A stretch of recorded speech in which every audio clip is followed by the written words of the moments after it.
नमस्कार. पूजा आरी डिझाइन मराठीमध्ये आपल्या सगळ्याचं स्वागत आहे.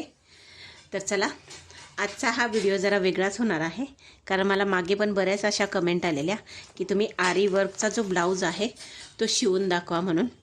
तर माझं जसं आरी वर्क तर मी करते तसं मी टेलरिंगचंही काम करते. जर तुम्हाला वेगवेगळ्या पॅटर्नचे ब्लाऊजचे कटिंग किंवा त्याचं स्टिचिंग जर पाहिजे असेल तर जेवढं जास्त होईल तेवढं कमेंट करा.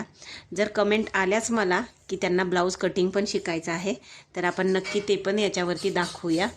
तर प्लीज तुम्ही कमेंट करा आणि सांगा. जर तुम्हाला वेगवेगळ्या मापाने आरी वर्कसाठी असू द्या किंवा तुम्हाला शिवण्यासाठी असू द्या, जर तुम्हाला शिकायचं असेल टेलरिंगचं काम तर तरीही मला तुम्ही सांगू शकता. तर आजच्या व्हिडिओमध्ये आपण याचं कटिंग बघणार आहेत आणि याच्या पुढच्या व्हिडिओमध्ये आपण याचं स्टिचिंग बघणार आहेत. कारण 2 पार्ट याच्यासाठी करते आहे, कारण मग जर एकाच पार्टमध्ये जर सगळं घेतलं तर तुम्हाला पण खूप कंटाळा येतो आणि तुम्ही पूर्ण व्हिडिओ बघत नाहीत आणि बऱ्याचशा गोष्टी तुम्ही मिस करता. तर त्याच्यामुळे मी काय केलं आहे की फक्त आजच्या याच्यामध्ये कटिंग दाखवते आणि पार्ट 2 मध्ये तुम्हाला याचं स्टिचिंग येईल. ब्लाऊज आरी वर्कचा ब्लाऊज शिवण्याच्या पण वेगवेगळ्या पद्धती आहेत. तर तुम्हाला तशा वेगवेगळ्या पद्धती पण जर बघायच्या असतील तर तुम्ही नक्की माझ्या चॅनलला सबस्क्राईब करा, जेवढं होईल तेवढं शेअर करा आणि प्लीज मला सपोर्ट करा. तर तुम्हाला अजून एक सांगायचं होतं, तर माझ्या मुलाचंही एक चॅनल आहे. तर त्याला आत्ताशी त्याचे 500 सबस्क्रायबर आहेत, तर त्याला थोडंसं 1000 सबस्क्रायबर करायला कमी पडत आहे. तर प्लीज माझ्या मुलाला सपोर्ट करा आणि स्क्रीनवर त्याचं चॅनलचं तुम्हाला नाव दिसतच असेल. तर प्लीज जेवढं होईल तेवढं प्लीज माझ्या मुलाला सपोर्ट करा आणि त्याच्या चॅनलला सबस्क्राईब करा. त्याला तुम्ही जर थोडंसं मदत केली तर खूप त्याला म्हणजे सपोर्ट भेटेल पुढे जाण्यासाठी. तर प्लीज तुम्ही त्याच्या चॅनलला जेवढं होईल तेवढं सबस्क्राईब करा आणि तुमच्या फॅमिलीमध्ये वगैरे शेअर पण करा. तर प्लीज मी रिक्वेस्ट करते. हां, आणि त्याच्या चॅनलची लिंक तुम्हाला डिस्क्रिप्शनमध्ये मिळून जाईल, तर तुम्ही तिथेही जाऊन ते बघू शकता. तर चला, आता आपण आपल्या मेन कामाकडे वळूया. तर आता मी जसं तुम्हाला सांगितलं की माझं हे पेपर पॅटर्न तुम्हाला दिसतच असेल. मी आतापर्यंतचे जेवढे ब्लाऊज करते किंवा केलेले आहेत आणि इथून पुढेही करेल, तर मी कधी डायरेक्टली कपड्यावर कटिंग केलेलं नाही मिळत. मी जेव्हा पण काय करते तेव्हा मी त्याचं माझं पेपर पॅटर्नच असतं आणि मी त्या पेपर पॅटर्नच्याच नुसार माझं कटिंग करते. जर तुम्हाला असेच वेगवेगळे पॅटर्न आरी वर्कसाठी असू द्या किंवा तुम्हाला टेलरिंगचं पण शिकण्यासाठी असू द्या जर करायचं असेल तर तुम्ही नक्की मला कमेंटमध्ये सांगा. आपण त्याचा पण विचार करूया. जेवढं तुम्ही कमेंट करतील तेवढं आपण त्याच्यावरती लवकरात लवकर व्हिडिओ बनवून टाकूया. तर आता हे पेपर पॅटर्न तर तुम्हाला दिसते. आता मी तुम्हाला पूर्ण कटिंगपासूनच दाखवते, कारण कटिंग समजली तर तुम्ही स्टिचिंग करतील ना. तर कटिंग पहिला अगोदर तुम्ही बघा की कशी मी करणार आहे ते. तर आता हे मी पहिलं अस्तर घेतलेलं आहे बघा. तर अस्तरवरती आपले जे पेपर पॅटर्न असतं ना, पेपर पॅटर्न काढण्याचा फायदा काय होतो, तर तुम्हाला त्याच्यामध्ये जास्त मेहनत घ्यायची जरूरत नसते. आपलं पेपर पॅटर्न हे मेन मापाचंच असतं, त्याच्यामुळे तुम्हाला फक्त हे घ्यायचं असतं आणि हे ठेवायचं असतं. आता मी हे खूप वेळा यूज केलेलं आहे, त्याच्यामुळे हे थोडंसं म्हणजे खराब झालेलं आहे. पण जेवढं तुम्ही वापरू शकता तेवढं त्याला तुम्ही वापरून काढू शकता. त्याच्यामुळे मी प्रत्येक वेळेस पेपर पॅटर्नच बनवते. आता बघा, हे पेपर पॅटर्न जे आहे तर ती मी काय केलं आहे, हे आपलं अस्तर जे आहे ते मी फोल्डिंगवर ठेवलेलं आहे. ही बाजू माझी फोल्ड आहे आणि जसं पेपर पॅटर्न आपला त्याच्यावरती फक्त आपण हे ठेवायचं आहे आणि मार्क करायचं आहे. हे इतकं सोपं असतं. म्हणजे तुमच्याकडे जर एखाद्या मापाचा जर पेपर पॅटर्न असेल आणि सेम माप तुम्हाला कुठल्या कस्टमरचं असो वा तुमचं स्वतःचं असो, कोणाचंही असेल, तर तुम्हाला फक्त हे काय करायचं, ठेवायचे आणि मार्किंग करून घ्यायचं एकदम सिंपलमध्ये. आता सगळ्यात जास्त महत्त्वाचं काय आहे इथे बघा, तर हे आपण मार्किंग केलेलं असतं. हे जे मार्किंग केलेलं आहे बघा, तर हे मार्किंग केल्याच्या नंतर जो आपला गळ्याचा जो भाग असतो ना, तर त्याचा जो मेन पॉईंट आपण काढलेला असतो, जसं इथून आपण 2 इंच 2.5 इंच 3 इंच जेवढं पण ठेवलेलं असेल वर्क करतानाचं, तर ते तेवढं हे मार्किंग इथं झालंच पाहिजे आहे. जे मी इथे वरच्या बाजूला असं सांगते इथलं, तर हे बघा इथे मी मार्क करूनच घेतलं, म्हणजे जेणेकरून आपला जो गळा वर्कचा आहे तो आपल्याला इथूनच स्टिच करायचा आहे, म्हणजे तो आपला बरोबर प्रॉपर आपल्याला मिळून जाणार. हे झालं मागचं मार्किंग. आता त्याच्यानंतरून हा प्रिन्सेस कटचा ब्लाऊज आहे. प्रिन्सेस कटचा ब्लाऊज असल्यामुळे आपल्याला हे आता हा आपला प्रिन्सेस कटचा आता हा आपला प्रिन्सेस कटचा ब्लाऊज आहे. आता बघा, हा प्रिन्सेस कटचा साईडचा पार्ट आहे. साईडचा पार्ट आहे तो आपण कुठे ठेवतील बघा. मी कशी ठेवते ते पण तुम्ही समजून घ्या. आता मी एक पार्ट इथे ठेवला, मागील पार्ट, तर त्याच्या बाजूला जी इथे शिल्लक जागा राहते तर मी नेहमी इथेच त्याचा प्रिन्सेस कटचा जो साईड पार्ट आहे तो मी ठेवते. याच्यामध्ये पण वेगवेगळ्या पद्धतीनं आपण पेपर कटिंग करू शकतो अस्तरवरती. पण त्याची कसं तुम्हाला कपडा किती आहे काय आहे ते बघूनच ते तुम्ही कट करू शकता. आता मी पहिलं तुम्हाला इथे मार्क करून दाखवते.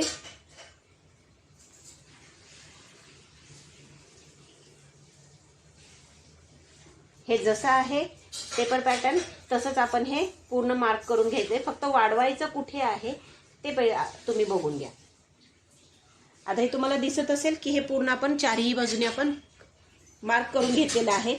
आता इथे काय आहे तर इथे 2 छटके आहेत बघा, एक इथे आणि एक बरोबर याच्या समोरच इथे.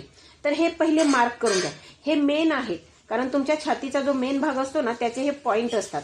तर त्याच्यामुळे हे मार्क करणं गरजेचं आहे. जे माझ्या पेपर पॅटर्नमध्ये मी असं करते. तुमची पद्धत वेगळी असेल तर तुम्ही त्या पद्धतीनं करू शकता, पण माझी पद्धत अशी आहे ती मी माझ्या पद्धतीने तुम्हाला सांगते. हे मेन पॉईंट असल्यामुळे तुम्हाला हे मार्क करून ठेवणं गरजेचं आहे. आता हे पेपर पॅटर्न काढून घ्यायचं आहे. काढल्याच्या नंतरून आपण काय करतील बघा, याच्या बाहेरच्या साईडला तुम्ही जेवढी पण शिलाई मारण्यासाठी वापरता कापड तेवढंच आपण इथं मार्जिन सोडायचे आहे. तुम्ही जेवढं पाव इंच, अर्धा इंच, पाऊण इंच जेवढं पण मार्जिन घेत असतील शिलाई मारायला तेवढं आपण याच्यामध्ये बघा एक्स्ट्रा वाढवून घेतलेला आहे. हे झाले आपले 2 पार्ट. आता 2 पार्ट झाल्याच्या नंतरून एक राहतो आपला पार्ट जो प्रिन्सेस कटचा दुसरा साईडचा पार्ट असतो. तर आता तो पण आपण काय करतील बघा, इथं जी आपली लाईन आहे फोल्डिंगची तर त्याच्यावरती आपण बरोबर हे व्यवस्थित असं ठेवून घेतील. हे बघा, या पद्धतीनेही मी इथे फोल्डिंग ठेवून घेतलेलं आहे व्यवस्थित. मी इथे फोल्डिंगवरतीच हे ठेवून घेतलेलं आहे आणि पहिला जसं आहे तसं मार्क करून घ्यायचं आहे.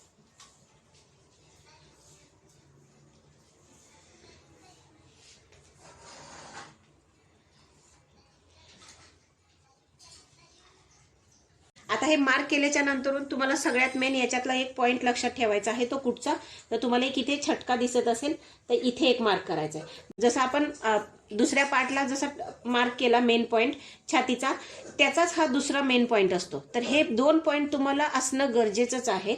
आता मी इथे बघा, इथे पण हा मार्क करून घेतला. आता हा मार्क करून घेतल्याच्या नंतरून जशी आपण मागच्या बाजूच्या साईड पार्टला आपण शिलाई मार्जिन ठेवली, सेम आपण शिलाई मार्जिन इथे पण ठेवणार आहे.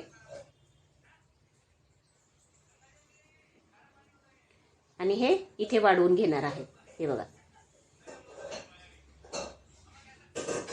पेपर पॅटर्न असल्यामुळे आता तुम्हाला समजलं असेल की किती पटकन आपण हे पूर्ण मार्किंग करून घेऊ शकतो.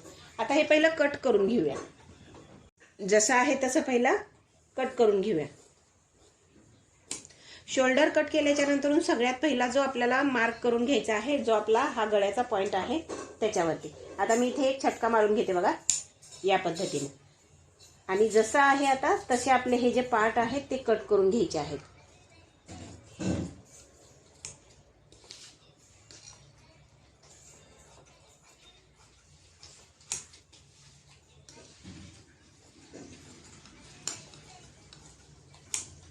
हा आपला अस्तर कट झाला. आता आपला हा साईड पार्ट.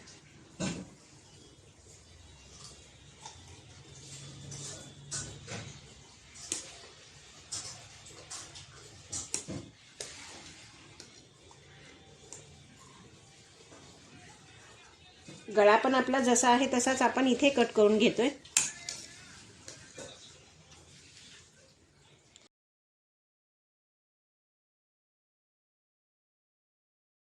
आता ज्यावेळेस इथूनची आपण लाईन मारतील तर सगळ्यात पहिले ह्या छटक्यावरती मार्क करून घ्यायचंय. हे फक्त मार्किंग कधी लागतं आपल्याला, ज्यावेळेस आपलं विदाउट कप्स आपण प्रिन्सेस कट ब्लाऊज शिवतो.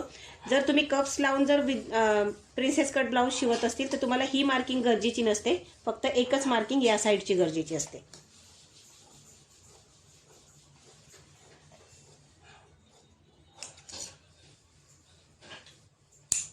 तर हे बघा, इथे पण आपण हा छटका लावून घेतलेला आहे. हे 2 पार्ट झाले. आता त्याच्यानंतरून हा जो साईडचा प्रिन्सेस कटचा आहे तो पण आपण सेम कट करून घेणार आहे.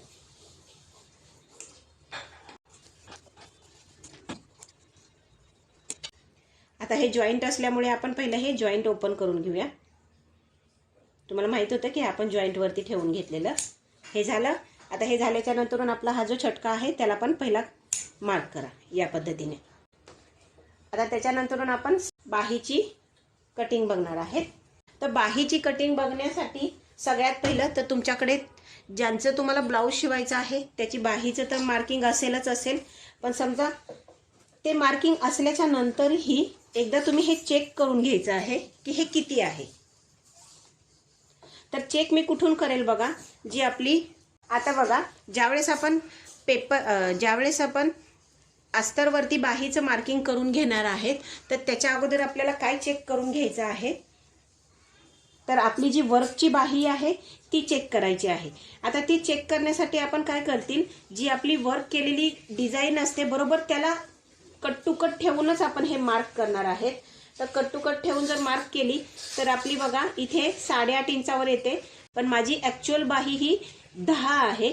तर त्याच्यामुळे मला काहीही प्रॉब्लेम येणार नाही. म्हणजे माझं वर्क जे केलेलं आहे ते परफेक्ट माझ्या बाहीमध्ये मिळून येणार आहे. कधी कधी असं नको व्हायला की तुमची बाहीची डिझाईन खूप वरतीपर्यंत गेले आणि तुमची बाही पण तशी म्हणजे छोटी आहे, मग ती डिझाईन कट केल्यामुळे तुमचे डिझाईन पण उसवण्याचे चान्सेस असतात. तर त्याच्या अगोदर तुम्ही ते चेक करून घ्या की तुमची बाही किती आहे आणि वर्क केलेलं जे माप आहे ते किती आहे. म्हणजे आपल्या बाहीपेक्षा वर्क केलेलं माप हे थोडंसं कमी असेल तर आपल्याला ते बरं पडतं. आणि जर जास्तीचं असेल तर आपण समोरून कस्टमरला सांगू शकतो की तुमच्या बाहीचं एवढं माप एक्स्ट्रा आहे, तर ते कट करण्यापेक्षा तुम्ही बाही तुमची थोडीशी वाढवून घ्या म्हणून. तर यासाठी आपण हे चेक करून घेतो. आता हे चेक केल्याच्या नंतरून माझी बाही 10 आहे, तर मला बरोबर माझे 10 बाहीचं माप बसून येते, जी माझी बाही त्याच्यामध्ये क्लिअरली बसणार आहे. तर आता मी बाहीचं माप करण्यासाठी मी 10 इंचाचं घेते बघा. आता 10 इंचाचं घ्यायचं म्हणजे 10 मध्ये आपल्याला 1 इंच एक्स्ट्रा घ्यायचा असतो की जेणेकरून शिलाई मार्जिनसाठी ते आपण यूज करतो.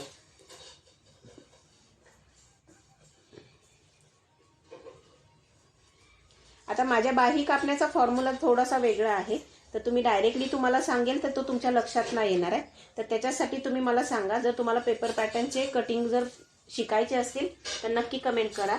म्हणजे आपण हे वर्क करत करत तुम्हाला टेलरिंगचंही थोडंसं नॉलेज आपण देऊ शकेल जर तुम्हाला करायचं असेल तर.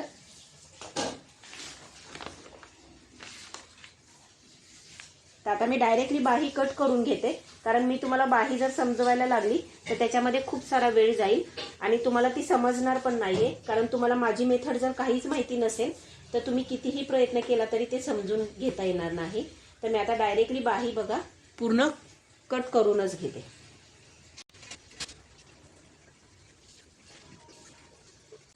दोन मिनिटाचं पण काम नसतं बाही कट करण्याचं. फक्त त्याची प्रॅक्टिस जर तुम्ही केली असेल भरपूर तर तुम्हाला काहीच अवघड येणार नाही. आणि टेलरिंगच काय, तुम्ही आरी वर्कचं पण तुम्ही सतत प्रॅक्टिस ठेवली तर तुम्हाला तुम्हाला अवघड पडणार नाही. तर तुम्ही नक्की त्याची प्रॅक्टिस करा. जेवढा सराव तुमचा असेल तेवढं तुम्हाला ते इझीमध्ये सर्व जाणार. हे बघा माझी बाही कटिंग कंप्लीट, माझं बाहीचं मार्किंग कंप्लीट रेडी झालेलं आहे. म्हणून म्हटलं 2 मिनिटाचं पण काम नाही आहे. जर करायचंच असेल 1-2 फॉर्म्युले आहेत बस, तेवढे जर तुम्हाला समजून आले तर तुम्हाला पण बाही कट करायला बिलकुल सुद्धा अवघड पडणार नाही. आता ही बाही पण आपण कट करून घेऊया. मधला छटका मेन असतो बाहीचा पण, जो आपला मिडलचा येतो तो, कारण त्याच्यावरतीच आपली डिझाईनवाली बाही आपण व्यवस्थित ठेवून कट करू शकतो. जर ते जर तुम्ही काढलं नाही तर बाही मागे पुढे होऊ शकते, ती काळजी घ्या. त्याच्यामुळे मधला जो छटका आहे तो काढणं गरजेचं आहे. कुठलंही तुमचं टेलरिंगचं माप असेल, ड्रेसचं असो ब्लाऊजचं असो, सगळ्यात मेन असतं त्याच्यावरती असे क्रॉस मार्क करणं, एक खालती एक वरती. याच्यामुळे काय होतं की तुम्हाला हे समजून येतं की माझा जो पार्ट आहे तो क्रॉस केलेला आहे तो उलट आहे आणि जो विदाऊट क्रॉस आहे तो आपला सरळ आहे. तर या पद्धतीने बघा मी पहिले क्रॉस करतेच या पद्धतीने. आता हे क्रॉस केल्याच्या नंतरून सगळ्यात मेन आता आपल्याला कट करायचा आहे आपला वर्कवाला ब्लाऊज। वर्कचा ब्लाऊज कट करताना 2-3 गोष्टी फार काळजीने लक्षात ठेवायच्या असतात। तर त्या म्हणजे मागील पाठ, पुढील पाठ आणि स्लीव्ज। पण ती काय लक्षात ठेवायचंय बघा। तर आता मी ज्यावेळेस आता हे फोल्ड मारलेलं आहे, आता आपण हे वर्कचं जे कटिंग करण्यासाठी घेतलेलं आहे ब्लाऊज, तर सर्वात पहिला आपण फोल्ड करतील बरोबर। फोल्ड केल्याच्या नंतर सगळ्यात पहिलं चेकिंग होणार आपली शोल्डर टू शोल्डर बरोबर असण्याची। तर हे बघा, मी आता काय करेल, माझं जिथं शोल्डर टू शोल्डर येते मी तिथे बोटांनी माझी ही डिझाईन आहे ती ठेवेल आणि बरोबर ब्लाऊज असा पसरवून ठेवेल बरोबर। आता हा पसरवून ब्लाऊज ठेवल्याच्या नंतर आपल्याला इथे काय करायचंय, चेक करून घ्यायचं। जोपर्यंत कट करत नाही तोपर्यंत चेक करायचं की आपला जो पार्ट ठेवलाय तो आपला बरोबर आहे का नाही। काही समजत नसेल तर प्लीज कमेंट करा, कारण एखाद वेळेस मी काय बोलते जर तुम्हाला कळालं नसेल तर तुम्ही कटिंगसाठी तुम्ही काहीच करू शकणार नाही। तर कळालं नसेल तर नक्कीच तुम्ही विचारा। आता मी इथे बरोबर माझं शोल्डर टू शोल्डरवरती व्यवस्थित आलेलं आहे आणि डिझाईनवरती डिझाईन आलेली आहे। आता हे कटिंग करताना बघा, हे कटिंग करताना मी काय केलं बघा, की व्यवस्थित मला अर्धा इंचावरती इथे मी एक्स्ट्रा सोडलं, म्हणजे इथे मला शिलाई द्यायचं आहे ते, आणि जसा आहे तसा मी ब्लाऊज पहिला इथे मार्क करण्यासाठी ठेवून दिला। आता हे ठेवल्याच्या नंतर मी तुम्हाला बघा जेवढं डिटेल देता येईल ना मी तेवढं डिटेल देते, कारण मी याच्यामध्ये कधीही म्हणजे असं तुम्हाला कळणार नाही असं करत नाही। जेवढं तुम्हाला समजवता येईल मला मी समजवून देत असते। तर इथे बघा मी हे पूर्ण ठेवलंय ना। आता तुम्हाला माहिती आहे की याच्या खाली आपलं गळ्याचं मार्किंग आहे, पण लक्षात घ्यायचं की आपला साईडचा जो पार्ट असतो, जो आपला पदराच्या बाजूचा जो पार्ट असतो, जो उघड्यावर राहतो ज्यावेळेस आपण पदर टाकतो, तो कुठे आहे। तर आता तुम्ही इथे बघा की तो माझा कुठे आहे, या बाजूला पार्ट आहे बरोबर। आता या बाजूला जर तो पार्ट आहे तर जो आपला साईडचा जो पार्ट आहे गळ्याचा, जो हा आहे, ह्या गोष्टी तुम्हाला समजून घ्यायच्या असतील तर तुम्ही प्लीज कमेंट करा, मी तुम्हाला फार सविस्तर याच्यामध्ये तुम्हाला माहिती देऊ शकते। तर हा जो पार्ट आहे ना ब्लाऊजचा, तर तो आपल्याला इथे ठेवायचा आहे। पण आता तुम्ही बघू शकता आपलं तर बघा इथपर्यंत आपलं मागील बाजूचंच माप आलेलं आहे बरोबर। तर आता लक्षात काय घ्यायचं, सर्वात पहिलं माझी भाषा तुम्हाला एकदम वेगळी वाटत असेल किंवा मी जामच म्हणजे खूप सारं फास्ट सांगत असेल तर तसंही मला सांगा, कारण मला क्लिअरली सांगायला खूप आवडतं। मी असं काही लपवून वगैरे ठेवत नाही, हे तर तुम्हाला माहितीच आहे। जर तुम्हाला हे समजून घ्यायचं असेल तर, काही समजलं नसेल तर कमेंट करा। आता मी हा जो मागील पार्ट जो ठेवलेला आहे तर तो ठेवल्याच्या नंतरून माझा साईडचा जो पुढील पार्ट आहे तो इथं आलाय। तर आता तो इथं आलाय तर मी पहिला काय चेक करेल, तर माझा हा जो गळ्याचा भाग आहे तो मी इथे ठेवून बघेल। आता तो ठेवताना मी कसं ठेवेल बघा, इथे चेक करते मी की बरोबर ठेवते का नाही। आणि जर तुम्हाला अशा गोष्टीने जर काही समजत नसेल तर काय करायचं, म्हणजे आता हात खालती गेला बरोबर तर दिसून येत नाहीये, तर मग आपण काय करतील बघा, याला पलटी मारतील बरोबर। मग आता पलटी मारल्याच्या नंतरून तुम्हाला दिसत असेल की आपला साईड पार्ट आपल्या बाजूला आलेला आहे आणि बॅक पार्ट इथे आलेला आहे। आता मी इथे बॅक पार्टचं ठेवून घेते। बॅक पार्ट माझा जसा आहे तसा मी इथे व्यवस्थित ठेवून घेतला आणि साईडचा जो पार्ट आहे जो पण जसा पण तुमचा असेल तर तो पहिला चेक करा की तुम्ही किती व्यवस्थित ठेवलेला आहे का नाही तो। आता मी चेक केल्याच्या नंतरून इथे मी अर्धा इंच वरती ठेवलं बघा, कारण इथे आपण शोल्डर जॉईन करण्यासाठी आपल्याला थोडासा प्लेन पार्ट लागतो म्हणून, तर मी इथे अर्धा इंच एक्स्ट्रा ठेवलं। परत मी इथून चेक केला तर माझा बरोबर बघा इथूनचं असं शिलाई येईल। आता मी तुम्हाला जी दाखवते ना तर त्याच्या खालतीच बरोबर माझं डिझाईन येते, आणि ज्यावेळेस आपण डिझाईन अटॅच करतो तर त्यावेळेस थोडीशी आपण हाताने पण इथे तिथे खेचले जातं। तर आता हे तुम्हाला मार्किंग दिसत असेल तर हे मार्किंग तर माझं शिलाईमध्ये जाईल आणि तो जो आपण डिझाईन बनवलेला जो पार्ट आहे तो माझा इथे बसलेला आहे। तर म्हणजे माझं परफेक्ट मेजरमेंट इथं बसत आहे। आता इथे जर नाही बसलं आणि इथे तुम्हाला थोडासा जॉईंट जर लावायचा असेल तरीही तुम्ही लावू शकता, कारण हे सर्व आपलं बाकी परत शिलाईच्या याच्यामध्ये थोडंसं जातं, तर त्याच्यामुळे तिथे काही प्रॉब्लेम नाही मिळत। आता मी काय करेल बघा, जसं आहे तसं हे कट करून घेते। आपला मागील पार्ट परफेक्ट बसला, आपला पुढील पार्ट पण परफेक्ट बसला।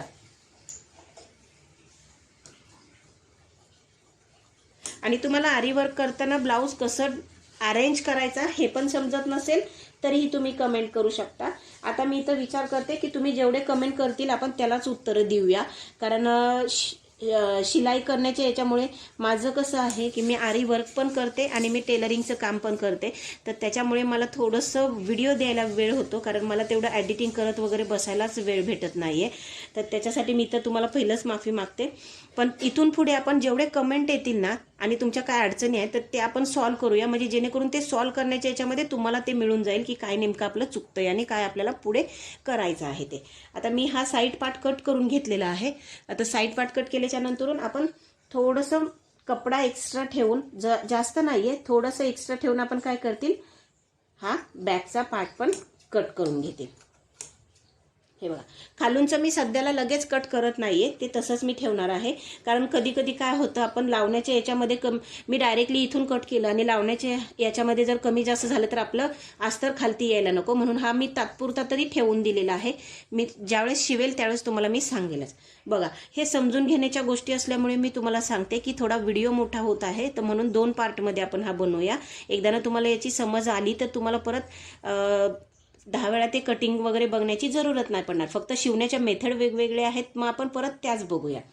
आता हे झालं आपलं मागील पार्टचं कटिंग. आता स्लीव्ज कटिंग करायचे. आता सगळ्यात मेन स्लीव्ज कटिंग करण्यासाठी आपण डायरेक्ट काय करणार, असं फोल्ड एकमेकांवरती ठेवलं आणि डायरेक्ट कट केलं. असं कधीही वर्कचं काम, वर्कचा कुठचाही ब्लाऊज असू द्या, तो मशीन एम्ब्रॉयडरी असेल किंवा आरी वर्कचा असेल, तर याच्यामध्ये डायरेक्ट आपण एकमेकांवरती इथे व्यवस्थित ठेवलं आणि लगेच कट केलं असं करू नका. चेक काय करायचंय बघा. तर हे आपले 2 स्लीव्ज आहेत, तर या 2 स्लीव्ज आहेत, तर ह्या स्लीव्जची ही डिझाईन आणि आपण जी दुसरी स्लीव्ज आहे त्या डिझाईन एकमेकांवरती परफेक्ट ठेवायच्या. हे बघा, हे मी असं चेक करते आणि मी एकमेकांवरती बघा ही डिझाईन तुम्हाला दिसत असेल की मी हे एकमेकांवरती बघा परफेक्टली चेक करून घेतली. आता माझी इथे बरोबर एकमेकांवरती बसलेली आहे. मी याला परफेक्ट अंथरून घेणार असं, आणि हे अंथरल्याच्या नंतरून आपली जी स्लीव्ज आहे, आता ह्या स्लीव्जच्या कटिंगच्या पण प्रकार खूप सारे आहेत, म्हणजे कटिंगचे कसं व्यवस्थित करायचं ते पण आहे. मी तुम्हाला स्टेप बाय स्टेप ते सर्वच दाखवेल. आता हे व्यवस्थित ठेवल्याच्या नंतरून आपण काय करतील, आपली जी स्लीव्ज आहे ती बरोबर याच्यावरती ठेवून देणार आणि ठेवल्याच्या नंतरून आपण काय करायचंय, ही जशी आता हे ठेवताना एक लक्षात घ्यायचं की एकदम खालपर्यंत पण आणू नका. आपली जी बाही आहे ती आपल्याला ती बाही कुठे ठेवायची आहे, जी डिझाईन आहे ना तिथपर्यंत ठेवायची आहे. याचं कारण मी तुम्हाला पुढे सांगेलच. मी बरोबर बघा, आता ही डिझाईन आहे तिथपर्यंत ठेवली आणि ही पूर्ण आपली कट करून घेणार.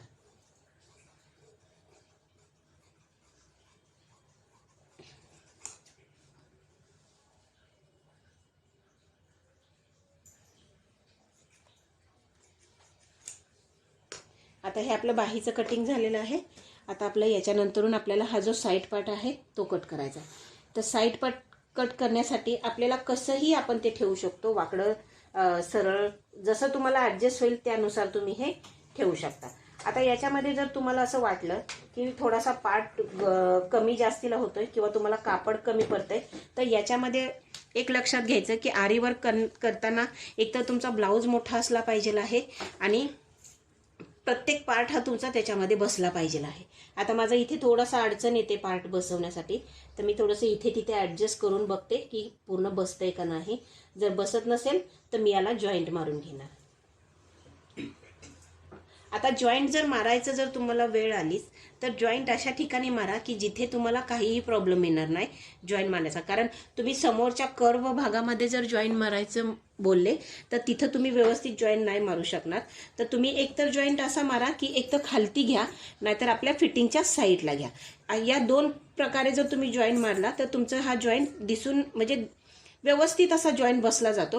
तुम्ही जो आपला असा बघा कर्वमध्ये आहे, जो आपला कटोरीचा कर्व असतो तिथे, तर तिथे तुम्ही जॉईंट नाही मारू शकणार, म्हणून तो परफेक्टलीच बसू द्या. फक्त एक तर साईड पार्टमध्ये जाऊ द्या, नाहीतर खालचा जो आपला लेंथ आहे त्याच्या म्हणजे लांबी आहे त्याच्या इथे जाऊ द्या. आता मला इथे बघा थोडासा तुम्हाला दिसत असेल, इथे थोडासा कोपऱ्यावरती मला इथे जॉईंट लागतोय, तर मी इथे पूर्णच ही सरळ अशी लाईनमध्ये जॉईंट मारेल. कारण सिंगल जरी मारलं तर इथे फिनिशिंग व्यवस्थित येणार ना, त्याच्यामुळे मी इथून सरळ असं कट करत जाईल आणि कट करूनच इथे पूर्ण असा एक जॉईंट मारून देईल. जर असं एकदा बघून घ्यायचं की तरी पण की बाबा रे अजून कुठे आपल्या ॲडजस्टमेंटनी व्यवस्थित बसू शकतंय का. जर बसत असेल तर ठीक, नाही बसत असेल तर जसं मी तुम्हाला सांगितलं तसं जॉईंट हा आपल्याला एकमेव तो पर्याय असतो आणि तो तुम्हाला देणं गरजेचंच असतं, कारण कधी कधी आरी वर्कचे ब्लाऊज असतात ते थोडेसे शॉर्ट पण येतात, तर त्याच्यासाठी तुम्ही ती काळजी घ्या. आता मी हा पूर्ण कटिंग करून घेते बघा, आणि तुम्हाला सांगितलं तसं की आपला एक बाजूला इथे आपला जॉईंट आपला लागून राहील. आता जॉईंट मी कसा मारेल बघा, तुम्हाला इथे दिसते की हे इथून मी सरळ असं कट करून घेणार, आणि हा पूर्णच पॅच इथे मी एक असा कपडा इथे असा लावून घेईल की जेणेकरून माझं सरळ याच्यामध्येच तो पूर्ण कपड्याला जॉईंट लागेल. तर आता हे पूर्ण आपलं बघा कटिंग वर्कचं झालेलं आहे. तर याच्या पुढच्या व्हिडिओमध्ये मी तुम्हाला देईल की याचं स्टिचिंग कसं करायचं आहे, कारण हे कसं किचकट काम असल्यामुळे थोडासा व्हिडिओ खूप मोठा होतो, तर त्याच्यामुळे मग 2 पार्टमध्ये आपण हा बनवतोय. तर हा कसा वाटला तुम्हाला माझा व्हिडिओ कमेंटमध्ये नक्की कळवा. आणि तुम्हाला खरंच जर टेलरिंगच्या बाबतीत अजून काही शिकायचं असेल किंवा नॉलेज पाहिजे असेल तर कमेंट करा, आणि जेवढा होईल तेवढं माझ्या चॅनलला सबस्क्राईब करा आणि शेअर पण करा. धन्यवाद.